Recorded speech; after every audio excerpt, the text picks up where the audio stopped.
For those of you living outside the United States, or for those within who've been living under a rock, the last 2 weeks here have been filled with news of a county clerk in Kentucky named Kim Davis defying our Supreme Court and refusing to grant marriage licenses to anyone because of her blatant Bible-inspired hatred of homosexuals. Some of the people who share my point of view on such things have seen this little drama as a dangerous turn, worried that the Christian right will become more and more lawless.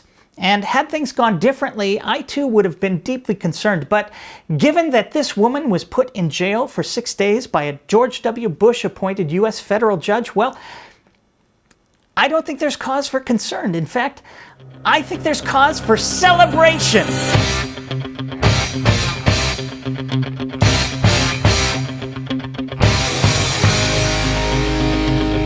That's right, my secular friends. This whole thing has been nothing but win for us, and it's time to savor it.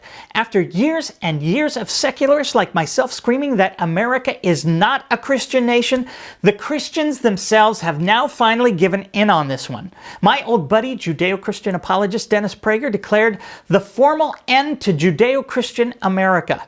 In Time magazine, an Orthodox Christian accepted that he is now living in a culturally post-Christian America. Did you hear that? Post-Christian America. Have there ever been more beautiful words spoken? Now, while I have to admit to hating Christianity, I also want people to know that I love the Christians.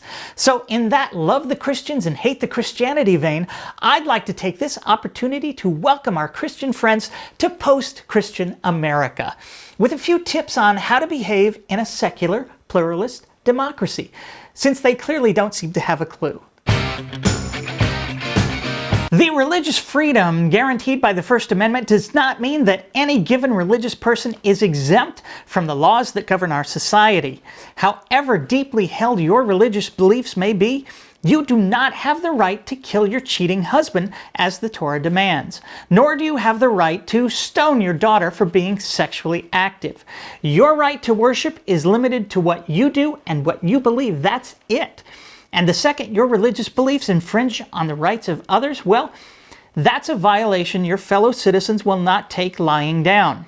Muslims working at the DMV don't get to refuse driver's licenses to women, and Jains aren't allowed to deny your Christian men permits to own a gun. So sit down and shut the fuck up.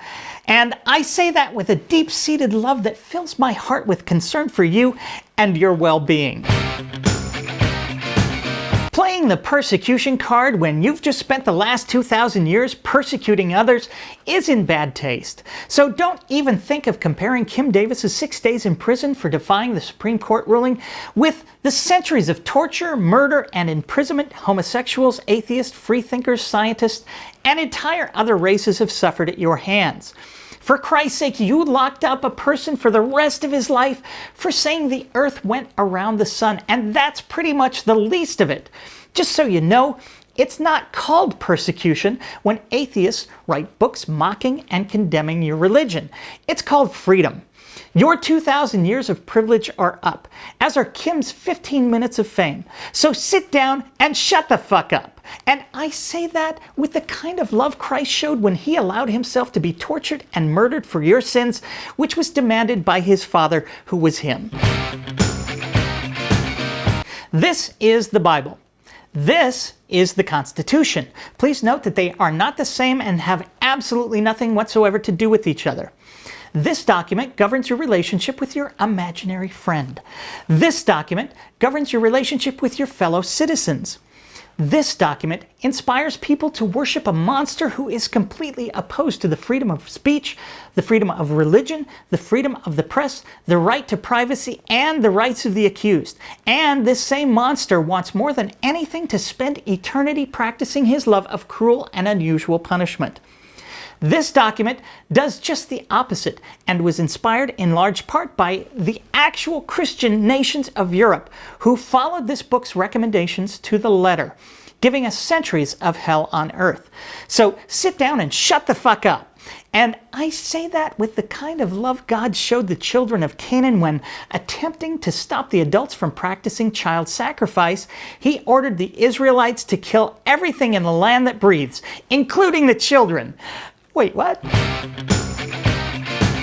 When you tell people how important your faith is and how much this book means to you, you really do need to follow it all the way, instead of picking and choosing based on your own personal hatreds and petty need for attention. For instance, the Apostle Paul said, "Let everyone be subject to the governing authorities, for there is no authority except that which God has established." The authorities that exist have been established by God. Consequently, whoever rebels against the authority is rebelling against what God has instituted, and those who do so will bring judgment on themselves. Those 5 unelected lawyers on the Supreme Court, well, they were put there by God, according to your holy book, and defying their authority will bring you nothing but God's judgment, according to the Apostle Paul, who I think is pretty authoritative on this kind of thing. My advice to you is this: if you want people to take your book seriously, you're going to need to take it seriously first. But until you do, sit down and shut the fuck up. And I say that with all the love shown by Popes John Paul II and Benedict for the children molested by Catholic priests. Finally, stop with the whole Adam and Eve, not Adam and Steve bullshit. No one cares that in the fairy tale you mistake for actual reality your imaginary friend was every bit the bigoted asshole you are. We get it. Birds of a feather, right? But we in post-Christian America care as much about what your fairy tale book has to say as you care about Sharia law, and for the same exact reasons. Also, please realize that the Adam and Eve story is proof that the God you worship is indeed, as you fear, the biggest dick ever. What father curses his children to millennia of misery, suffering, death, and potentially a never-ending hell because they were created completely ignorant and got tricked by a talking snake into eating the fruit that would cure their stupidity? This is the guy that you think we should follow? Not a chance. In post-Christian America, your God doesn't get a vote. A, he's never shown the proper ID. B, he doesn't have a birth certificate. And C, if he ever showed up to vote, we'd have to arrest him as a war criminal. So sit down and shut the fuck up. And I say that with all the love Christians have for homosexuals and the homosexual Gestapo. That's your loving terminology, not mine.